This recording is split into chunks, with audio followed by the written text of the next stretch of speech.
السلام علیکم ناظرین، میں ہوں جبرار خان اور آپ دیکھ رہے ہیں پاکستان کی آواز یوٹیوب چینل۔ ناظرین، میرے ساتھ موجود ہے جہلمی، جن کو جہنمی بھی کہا جاتا ہے، انجینئر محمد علی مرزا صاحب۔ ان کے اوپر بہت سارے الزامات ہیں، بہت ساری باتیں ہیں، کہیں کبھی یہ بابوں کے خلاف بول رہے ہوتے ہیں، کبھی ان کو کہا جاتا ہے کہ صحابہ نو پہ گئے ہو، اور یہ جملے استعمال کیے گئے بہت بڑے سٹیجز سے۔ اور میں ایک صحافی ہوں، میرا تعلق، میری اپنی سوچ ہے، ان کی اپنی سوچ ہے، ان کا اپنا سوچنے کا انداز ہے۔ بہت سارے پوائنٹس ایسے ہو سکتے ہیں جہاں پہ ہم میچ نہ ہوں، شاید سارے ہی ہوں، لیکن سٹارٹ میں تو میں سے کچھ چیزیں پوچھوں گا جو کہ بڑی تلخ بھی ہوں گی، اور امید ہے کہ دیکھنے والے بھی تحمل سے دیکھیں گے اور چیزوں کو اینڈ تک لازمی انجوائے کریں گے۔ السلام علیکم انجینئر بھائی۔ جی وعلیکم السلام ورحمۃ اللہ وبرکاتہ، ولا حول ولا قوۃ الا باللہ، اللہم صلی علی محمد وعلی آل محمد۔ جی ویلکم جی، آپ بالکل پوری دلیری کے ساتھ جو آپ کا دل کرتا ہے آپ پوچھیں۔ ہم تو خود جب دوسرے لوگوں کو آڑے ہاتھوں لیتے ہیں تو ہم اس چیز کو ایکسپیکٹ کرتے ہیں کہ ہم سے بھی جو چاہے ہمارے بارے میں سوال پوچھے، بجائے یہ کہ ہمارے بارے میں آپ باقی لوگوں سے جا کے رائے لیں۔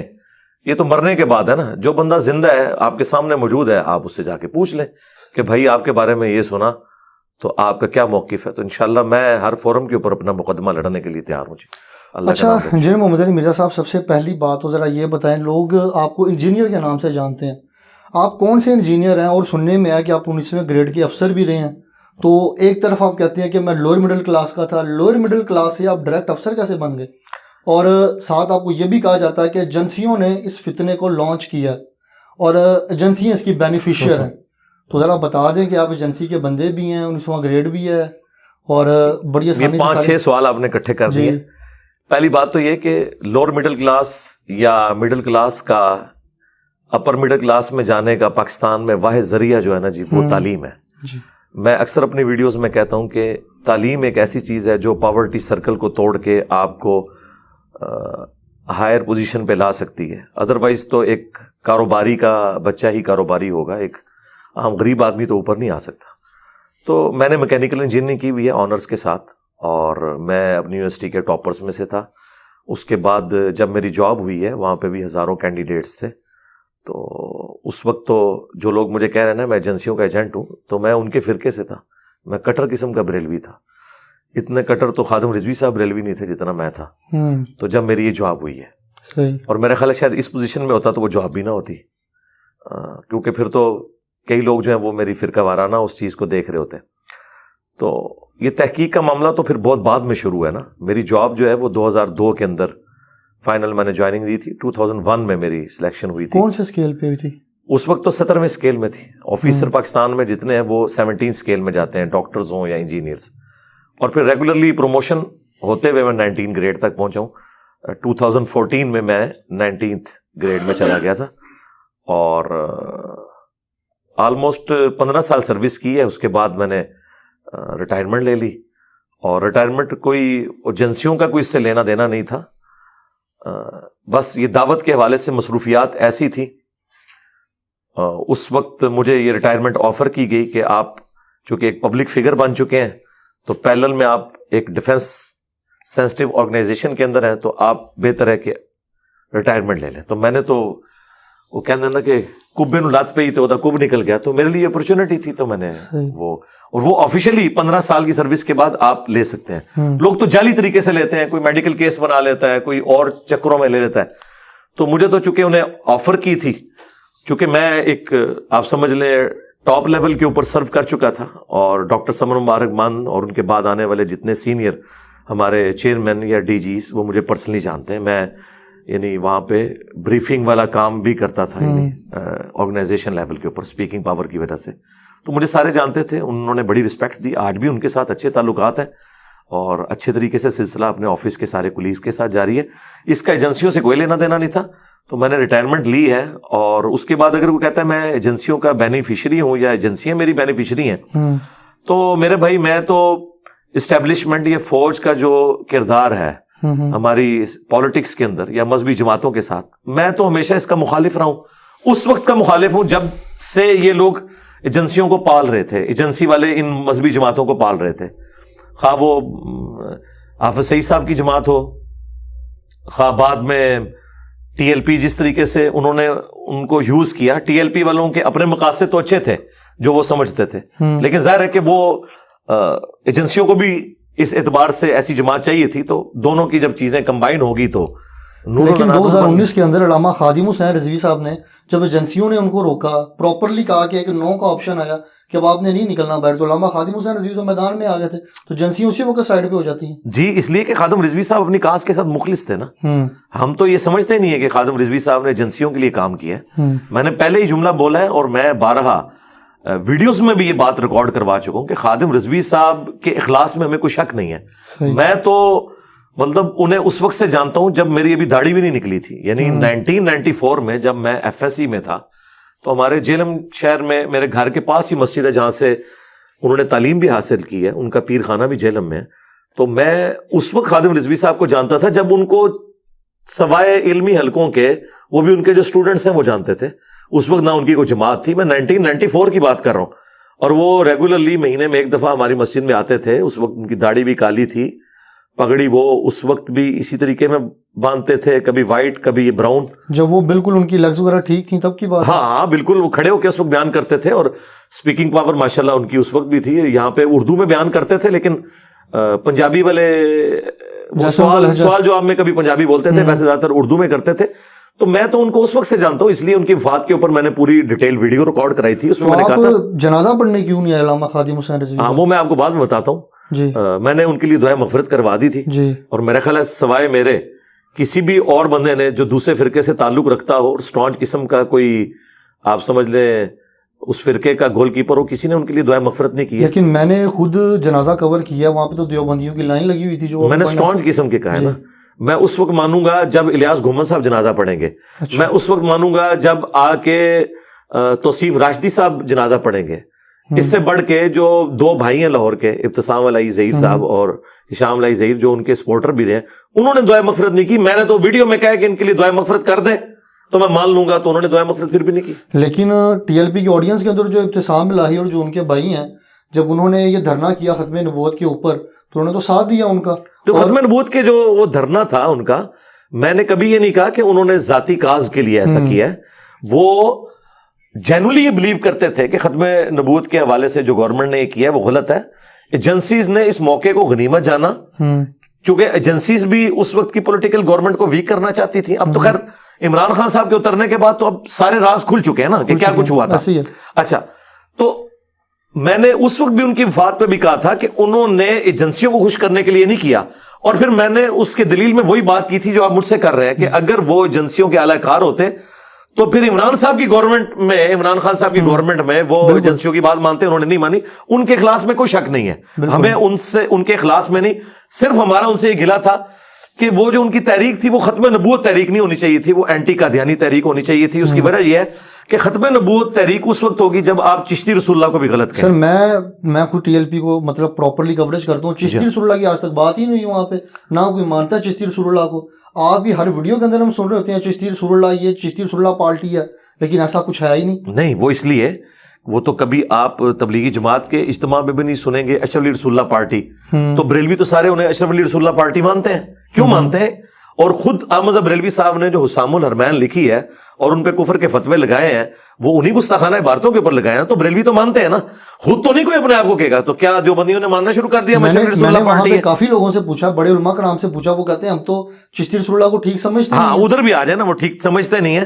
تو ان سے یہ پوچھیں کہ یہ مناظرے کیوں لڑتے رہے ہیں بریلویوں کے اور اہل حدیث کے جو مناظرے ہوئے ہیں اس میں باقاعدہ بریلویوں نے چشتی رسول اللہ کو ڈیفینڈ کیا ہوا ہے. کس نے مناظرہ لڑا؟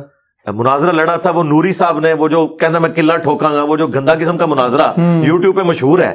دونوں طرف جو روڈ لینگویج یوز ہو رہی ہے, ایک طرف وابی بیٹھا ہوا ہے, ایک طرف بریلوی بیٹھا ہوا ہے, اس میں وہ مولوی بیٹھے ہوئے سارے بیچ میں, اور وہ چشتی رسول اللہ کو ڈیفینڈ کر رہے ہیں اور کہہ رہے ہیں وہ خاص حالت میں تھے. صحیح, ہاں تو ڈیفینڈ کرتے ہیں اس کو. اور میں نے ان کو یہ کلیئر کٹ بتایا کہ اللہ کے بندو, تمہارے احمد بریلوی صاحب نے صبا سنابل جس کتاب کی تعریف کی ہے اس کے اندر چشتی رسول اللہ موجود ہے, اور فتاوی رضویہ میں اعلیٰ حضرت نے لکھا ہے کہ یہ کتاب رسول اللہ کی بارگاہ میں مقبول ہے. اس وقت سے تو ان کو پسو پڑ گئے ہیں. تو کوئی بندہ جڑا بڑھے نا اور کہ اعلیٰ حضرت نے غلط کیا ہے, ان کو نہیں پتا چلا. اور مجھے بتائیں, لاہور سے تحریک لبیک نکلی ہے, لاہور ہی سے چشتی رسول اللہ ان کے اپنے فرقے کے لوگ پرنٹ کر رہے ہیں.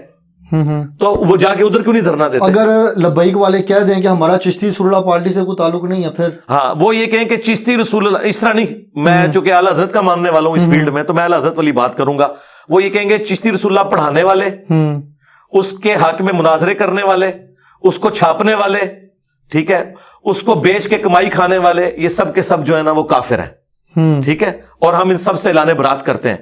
یہ کریں تو میں اگلی مور جو ہے وہ کرین کے اوپر لگا دوں گا. تو اور ٹائم قیامت تک ہے، وہ کبھی بھی نہیں کہیں گے. یہ جو الیکشن ہونے والے 2023 میں، اس میں مور کس پہ لگا؟ میں کرین پہ لگا دوں گا نا، اگر وہ ان گستاخانہ عبارتوں سے اعلان برات کر دیں. اور لیکن اس طریقے سے کریں جو اعلیٰ حضرت نے سکھایا ہے. وہ اعلیٰ حضرت کہتے ہیں نا ان کے کفر میں شک کرنے والا بھی کافر. یہ کہ چشتی رسول اللہ چھاپنے والا، اسے پرنٹ کرنے والا، اس کو بیچنے والا، اس کے حق میں مناظرے کرنے والا، وہ بھی کافر، اور ان کے کفر میں شک کرنے والا بھی کافر. اب یہ نہ کہیں کہ کتابیں تبدیل ہو گئی ہیں، کتابیں تبدیل ہو گئی ہیں تو اب ان کا راگ لاب رہے ہیں. کتابیں تو تبدیل ہو گئی ہیں. نہیں، کتابیں تبدیل ہو گئی ہیں تو پہلے مناظرہ کیوں کر رہے تھے؟ اس کا مطلب ہے کہ میں ان کا مجدد ہوں جس نے آ کے انہیں بتایا کہ کتابیں تبدیل ہو گئی ہیں. لیکن غلطی مان لی ہے نا. غلطی نہیں، غلطی انہوں نے یہ مانی نہیں ہے. غلطی تو تب مانے نا جب وہ کہے کہ بزرگوں نے غلط کیا، اور ہم جو پہلے ڈیفینڈ کر رہے تھے ہمیں پتہ نہیں چلا، انجینئر صاحب نے آ کے بتایا. تو اس ایک بات کی وجہ سے آپ کہہ رہے ہیں کہ جو ٹی ایل پی ہے اس کو اینٹی قادیانی ہونا چاہیے، یا نہ کہ ختم نبوت تحریک ہونا چاہیے؟ میں تو کہتا ہوں کہ کاش ٹی ایل پی ختم نبوت تحریک بنے، اینٹی قادیانی صرف نہ رہے. اینٹی قادیانی تو ہم بھی ہیں. ہم ختم نبوت پہ چاہے غلام احمد قادیانی دجال ڈاکہ مارے، چاہے اشرف رسول اللہ کلمے کو انڈورس کر کے ڈاکہ مارے، چاہے چشتی رسول اللہ کو انڈورس کر کے کوئی ڈاکہ مارے، خواہ کشف مجوب کی وہ جو گستاخانہ عبارتیں ہیں صاحب اور سکر کی، یا بازی بستامی کا کہنا کہ میرا جھنڈا محمد کے جھنڈے سے بڑا ہوگا، اور تذکرۃ الاولیاء میں سبحانی ما اعظم شانی جتنی گستاخانہ عبارتیں میں نے ہائی لائٹ کی ہیں، یہ ساری کی ساری گستاخانہ عبارتوں کو گستاخانہ سمجھے. میں تو اعلیٰ حضرت کے نامکمل مشن کی تکمیل کر رہا ہوں. اعلیٰ حضرت نے تو گستاخیاں صرف دیوبندیوں کی پکڑی تھی. میں نے اسام الارمین میں جو اعلیٰ حضرت کے فتوے ہیں ان فتووں کو انڈورس کیا ہے ان گستاخانہ عبارتوں کے اوپر، لیکن وہ ادھوری باتیں ہیں جو ان کے بزرگوں نے کام ڈالا ہے نا، وہ اعلیٰ حضرت نے چھوڑ دیا تھا، وہ نامکمل مشن میں نے تکمیل کی ہے الحمدللہ. اچھا، یہ جو دیکھنے میں آ رہا ہے کہ آپ اپنی ایسے محسوس ہوتا ہے کہ آپ اپنی مرضی کی چیزیں نکالتے ہیں، مرضی کی چیزیں نکال کے عوام کے سامنے رکھ دیتے ہیں، اور پھر ساتھ کہہ رہے ہوتے ہیں جی آپ صلی اللہ علیہ وسلم نے بھی تبلیغ کی، اور آپ جو تبلیغ کا طریقہ کار اپنا رہے ہیں وہ تو ایسا لگ رہا ہے کہ فتنہ بازی کر رہے ہیں، جیسے دوسرے فرقوں نے کیا. اہل حدیثوں نے کیا کیا؟ انہوں نے اپنی مرضی کی چیزیں نکالی، ہر بندے نے اپنی مرضی کی چیزیں نکالی. پھر آپ نے کوئی نیا کام کیا کیا؟ آپ نے تو وہی کیا جو ساروں نے کیا. جی، میں نے نیا کام یہ کیا ہے کہ جو اہل حدیث دیوبند بریلوی اور شیعہ نے اپنی اپنی مرضی کی چیزیں نکالی تھی نا، میں نے وہ ساری لے لی ہیں. یعنی اسی لیے آپ دیکھیں کہ میرے خلاف کلپ یہ بنتا ہے، یہ چھپا ہوا رافضی ہے. اس کا مطلب یہ ہے کہ سنی مجھے سمجھتے ہیں کہ یہ ہم میں سے نہیں ہے، یہ رافضی ہے. شیعہ میرے بارے میں کہتے ہیں یہ ناصبی ہے، اس کا مطلب ہے کہ شیعہ سمجھتے ہیں کہ یہ سنیوں میں سے نکلا ہوا ہے. میرے علاوہ کون سا بندہ ہے جسے سارے فرقے والے اون بھی کرتے ہوں اور سارے فرقے والے مخالف بھی ہوں؟ ہم یہ کہتے ہیں کہ میرا ایک نظریہ بھی ایسا نہیں ہے جو اس پلانٹ ارتھ پہ مجھ سے پہلے عقیدے کی فارم میں ایگزسٹ نہ کرتا ہوں. مثلا میں اگر رفع الیدین کے اوپر زور دیتا ہوں نا، تو کیا اہل حدیث رفع الیدین پہ زور نہیں دیتے؟ اگر میں سیدنا علی کے حق میں بولتا ہوں اور بنو امیہ کی مخالفت کرتا ہوں تو مجھ سے بڑھ کر کیا شیعہ اس مخالفت نہیں کرتے؟ اگر میں حیات النبی کے حق میں بولتا ہوں تو کیا دیوبند اور بریلوی حیات النبی کو نہیں مانتے؟ میرا کوئی ایک نظریہ بھی ایسا نہیں جو میں نے آ کے لانچ کیا ہو. ہاں، یہ درست تھا کہ میں نے بریلویوں کی جو باتیں حق میں دیکھی انہیں انڈورس کیا، چاہے مجھے اہل حدیث کی گالیاں کھانی پڑی. جو اہل حدیث کی باتیں درست تھی میں نے انہیں انڈورس کیا اور اڈاپٹ کیا، خواہ مجھے بریلویوں کی گالیاں کھانی پڑی. میں نے سنیوں کی باتیں لی، وہ والی جو کتاب و سنت کے مطابق درست تھی، میرے مطابق نہیں، کتاب و سنت کے مطابق. ہمیں تو افسوس ہے کہ ہمارے اوپر اگر کوئی رد بھی کرتا ہے نا تو گالی گلوچ کرتا ہے. ہمارا علمی رد کرے کہ میں نے جو چیز ہائی لائٹ کی ہے یہ ویسے لکھی ہوئی ہے یا نہیں لکھی ہوئی، اس کے اوپر بات کریں. یہ کیا کہنا ہے ایجنسیوں کا بندہ ہے، اس طرح کی تو آپ ادبی گالی جس کو مرضی دیتے ہیں. وہ تو مجھے بتائیں، دیوبندی کہتے ہیں کہ احمد بریلوی جو ہے یہ انگریزوں کا ایجنٹ تھا. بریلوی کہتے ہیں کہ علماء دیوبند جو ہے پاکستان بنانے کے مخالف تھے، یہ بھی انگریزوں کے ایجنٹ تھے. دیوبندیوں نے تو باقاعدہ کہا ہے کہ احمد نام کے بندے، غلام احمد قادیانی، غلام پرویز، احمد بریلوی، وہ کہتے ہیں تینوں کے نام میں احمد آتا ہے. ان تینوں نے جو ہے نا وہ دین کے ساتھ جو ہے وہ کھلواڑ کیا. وہ تو سارے ایک دوسرے کے بارے میں کہتے ہیں. الحمدللہ میں نے اپنی مرضی کا دین نہیں لیا، میں نے ساروں کے اندر جو اچھائیاں تھی وہ لے لی. اسی لیے آپ دیکھیں سارے فرقوں کی جو عوام ہے نا وہ مجھے ویلکم کہتی ہے، مولوی گالیاں نکالتے ہیں.